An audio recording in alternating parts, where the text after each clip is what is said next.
All right. This is Andy Cotterill with MMA.ca here in Moncton, New Brunswick at Elite 1 MMA Payback with the victorious Alderic Keith, who won his main event fight tonight against Jeremiah John Bernard in really nice fashion. Alderic, congratulations on your win. Thank you very much.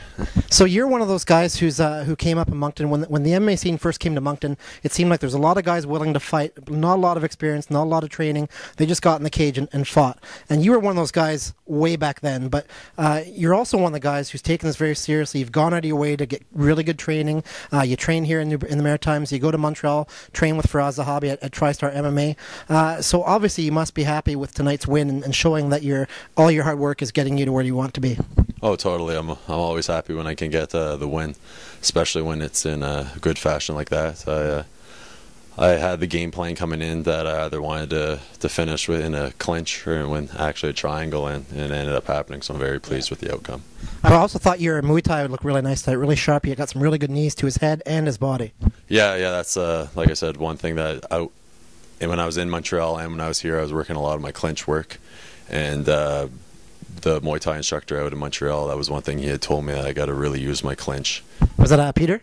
Yes, it was. Yeah, he's quite the character, and he's a great coach. And also had Tony Doolin down here in Moncton, Spitfire Muay Thai. He's an amazing coach as well, and he was telling me I really had to use my knees. So that was the game plan coming in, and I definitely felt they worked good. Yeah, they sure did. Bernard's also been fighting in the Maritimes for a long time. He's got a lot of experience. One of his main benefits, his big trait, is that he's really aggressive, very physically strong. I thought it looked like he might have actually been getting out of that triangle years for a second. Were you ever worried about that at all?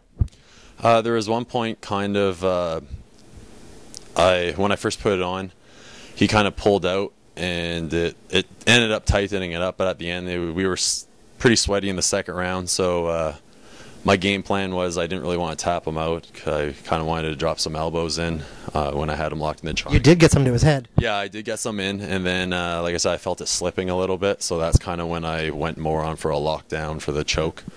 And yeah, at one point it did seem like he was starting to pull out, but then I tightened it up, and then I heard him gurgling for a while. He actually held in for a lot longer than I expected. He did gurgle for a little bit. I've watched a handful of your fights, and at the start you were obviously a talented fighter, but where you are now compared to then, you're a step above now. You're a very, very talented fighter who's got the experience now under his belt a little bit more. What are your plans for the future? How many more fights out here in the Maritimes, and then do you have any plans for anything else after that? My plans are actually starting in December. I'm going to be living out in Montreal half of every month, so 2 weeks out of every month I'll be training at TriStar. The other 2 weeks I'll be training here. Obviously I do want to take my career to the next level. I'm always down for fighting in Moncton, kind of thing. It's my hometown. I love fighting in front of my fans and my family. But I definitely am looking to have some fights out west, whichever ones my management feel they can get me into. There has been some talks. After my last fight, I was contacted by a promoter out in Edmonton, but I was sick, so I wasn't able to go out. But I'll just see how it goes from here. But no, definitely I'm looking to fight on bigger venues and keep going as far as I can with this. You must have made a decision at some point recently where we're seeing this with a lot of really good fighters across Canada these days. They're getting really good training in where they are in their cities, and then at some point they have to make that decision where they need to go somewhere else. A big camp like TriStar in Montreal. You look, Ryan Ford did the same thing. Cajun Johnson moved from BC. You're going from there. How serious do you think that somebody who's serious about their MMA career, it's necessary for them to go to a big camp like that, or can they do it in a smaller place? You can do it in a smaller place. It makes it harder, though. Like I said, I'm lucky where I got these group of guys right here in Moncton. Like, they're a talented group. But like you had said, there are a lot of people that want to fight, but there aren't a lot of people that are willing to put the time and effort in. I'm lucky to have these group of guys that are willing to put the time and effort in. But you do have to go other places, too, I feel, just because Montreal is such a huge place, and we're lucky to have, like I said, Tony Doolin and Shane Rice here. They're very well experienced for instructors, but when you go to bigger cities and stuff, you have Faraz Zahabi, you have Peter, you get to train under David Loiseau, who teaches some of the classes there.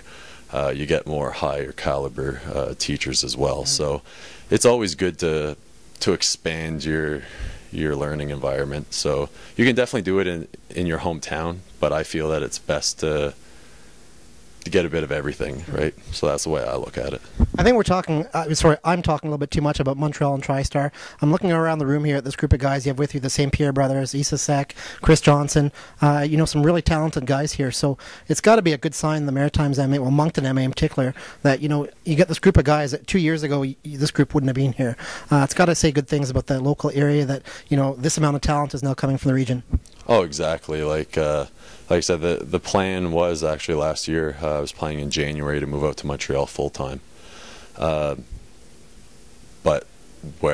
like I said, I have such a great team here right now. I don't want to leave them. I enjoy training with them. I also don't want to pass up on TriStar as well. Also, too, money does play a factor. So right now, that's why I'm going to do the half and half. Maybe in the future, I may go to TriStar for a bit longer. But like I said, if it wasn't for the group of guys that I have down here in Moncton right now that I train with, I definitely would be in TriStar 100% of the time. But financially right now, and like I said, I do still get great training while I'm here. I think the next step in my career, starting in December, I'll be in Montreal half the time, Moncton half the time. Yeah. I believe in fate a little bit, and your phone just went off, and you had your phone in your hand for a reason. So why don't you do that now and take a second and read off your sponsors for us? Just bear with me. I got a bigger list this time than usual, but so I want to thank my sponsors: Studio 21 Tattoos, Street Soldier, Ida Cash Jewelry, Dental Health Center Capillet, Ultimax Courier, Rodney Stewart Trucking Inc., Unique Limousine and Car Services, Burger King Mountain Road, Dieppe Imaging, Fine Home and Gardening Decor, The Old Cosmo, and Miami Tanning. Also want to thank, of course, TriStar Dorms, TriStar, my management team, Fight House Management. Shout out to the dorm mob out there at TriStar, the guys I live with while I'm there. Spitfire Muay Thai, Victory Jiu-Jitsu, and Barley's Boxing Academy out of Moncton. That's great stuff, Alderic. Well, I'm, I've been enjoying the ride, watching you fight, and I'm sure I'll be enjoying many more of your fights in the future. So congratulations again, your win tonight. Thank you very much. All right, this is Andy with MMA.ca here with victorious Alderic Keith here in Moncton at Elite 1 MMA Payback.